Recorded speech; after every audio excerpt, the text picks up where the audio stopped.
એક તો મેં તમને કીધું પગારના આધારે ક્લાસ 1 અને ક્લાસ 2. બીજી તમારી જોબ તમારા કાર્યના આધારે વર્ગીકરણ થાય. એક કહેવાય ફિલ્ડ જોબ અને બીજી કહેવાય ઓફિસ જોબ.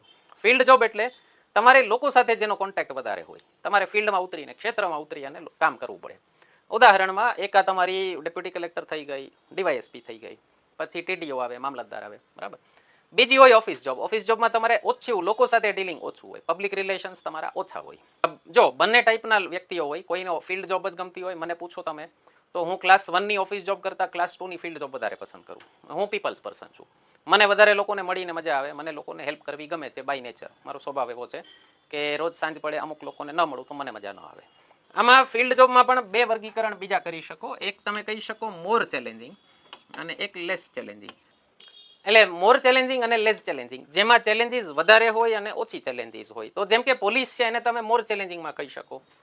ડેપ્યુટી કલેક્ટર છે, ટીડીઓ છે, મામલતદાર છે, એ બધી લેસ ચેલેન્જિંગમાં કહી શકો. આમ થઈ ફિલ્ડ જોબ જ, બરાબર. એમાં તમારે લોકો સાથે રોજ ડીલ કરવાનું થાય.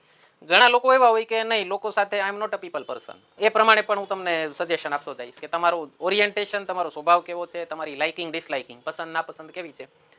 તો ઘણા લોકો એવા હશે કે જેને મોર ચેલેન્જિંગ જોબ જ ગમે. તો એમના માટે તો સીધી વસ્તુ છે, પહેલો પ્રેફરન્સ એને ભરવાનો ડીવાયએસપી, બીજો પ્રેફરન્સ આને ભરવાનો ડેપ્યુટી કલેક્ટર, ડીડીઓ.